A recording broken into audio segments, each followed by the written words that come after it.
show many things in the same time because everything relates together. Now it's going to be about earthen building or how to use dirt, how to use clay. So one thing is to check if the clay is good enough for building or not. The easiest way is use the clay that we have, add water in there, knead it. If you feel like you can form something like this, and you can hold it like this, that means it's okay to use. Or another way is just use your dirty hand like this, and put in the water, and leave it up. If it's clean, that means too much sand. If it's not clean, that means you can use it. And then after that, you wash it. If you rub more than 10 times to make the mud get out of your hand, that means too much clay. So between sandy and clay, we can use all of them anywhere. And if it's too much sand, if you want to build, just go get the clay somewhere, add it in. 1 part of clay and 2 parts of sand at least. Maybe 3 parts, 4 parts of sand is okay too. But if you have so much clay, just get sand to mix it. So everywhere we can build.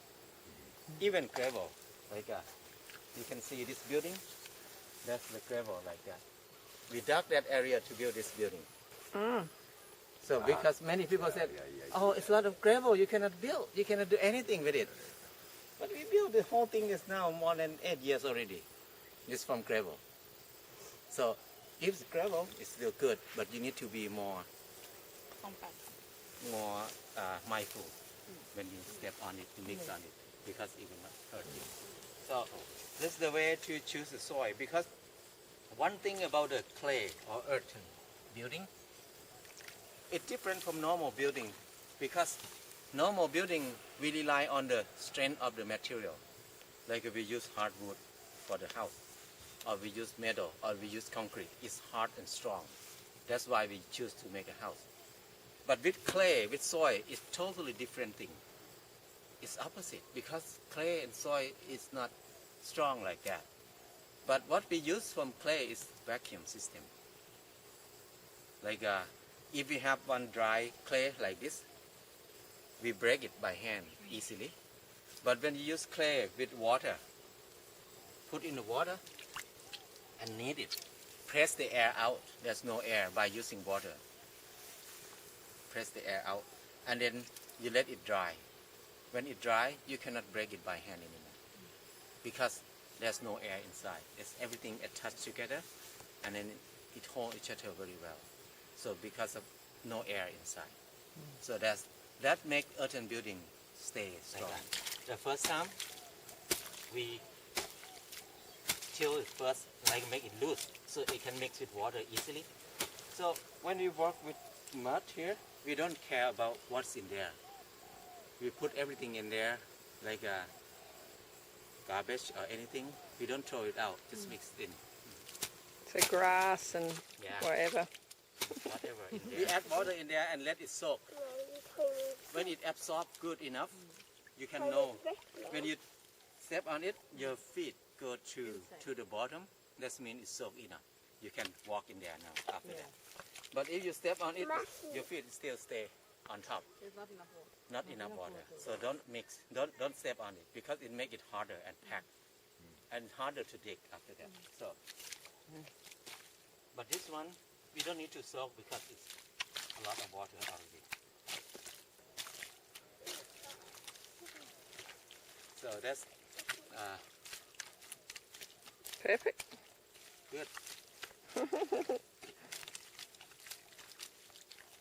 One thing is you have cut. Any cut on your feet, don't worry. Your cut will heal faster than go see the doctor triple. Especially big cut, or the cut that have some infection, or the cut that have a edge, very hard edge. It take long time to heal. But when you work in the mud, a few days, it shrink very fast. So that's one thing very incredible about mud. We use a lot of water as normally to add in there, but and after that we use rice husk to make it thick, like a thickener.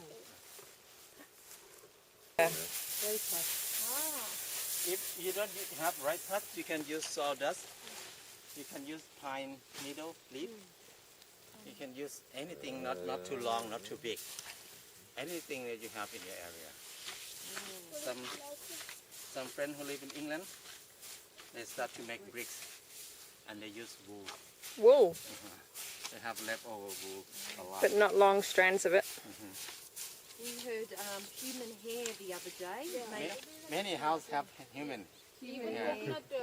coconut coir, no? From the coconut you use it has It's not too big, not too long. You can use anything.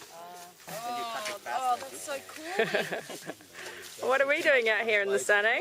Walk around. Yeah, just walk around. Just mix it together. Oh, Many cop teachers, cooling, isn't it? they try to make it very hard, like a less water. Oh, yes. And then it's so hard to mix together. Quite boring. This one, American people, they're crazy with cop because only one teacher. The most famous in America is Yanto. Yeah, I got the From book. Cop Cutters Company. Yeah. He's crazy in cop. Even cop is harder than any technique. Some building they spend more than 7 years to finish the house. Even small building. But there are so many techniques easier than that, but he did not open for it. So you're into easy and you're into fast Yeah, easy and fast is the right thing. and cheap. And then, normally when they mix this part, it take long time for new people because they don't know when it's to stop. And then whenever you work with two people, you start to gossiping and start to talking, and it keep going and forget about this part. That take long time. So normally when we mix together, and if you step on it and you can see your footprint, and the footprint move a little bit. That's good. That's perfect. And what about just guessing the amount of material? No worry about that No because problem. there's no recipe. Try the first batch first, like this batch, this big. You can use maybe half a bag of fiber, and then make bricks in the morning, and in the evening you can see if there's a crack there. This means not enough fiber. But those bricks, you still use it. Yes. So next time add more fiber. If the brick is not cracked, that's perfect. So when you can't see the fiber, and then you can see the footprint, that's perfect. That's good enough. Can't see the fiber. So don't worry about lumpy. Wow. Maybe big lump in there, maybe some stone in there. No worry, just scrape all of them and put in the form.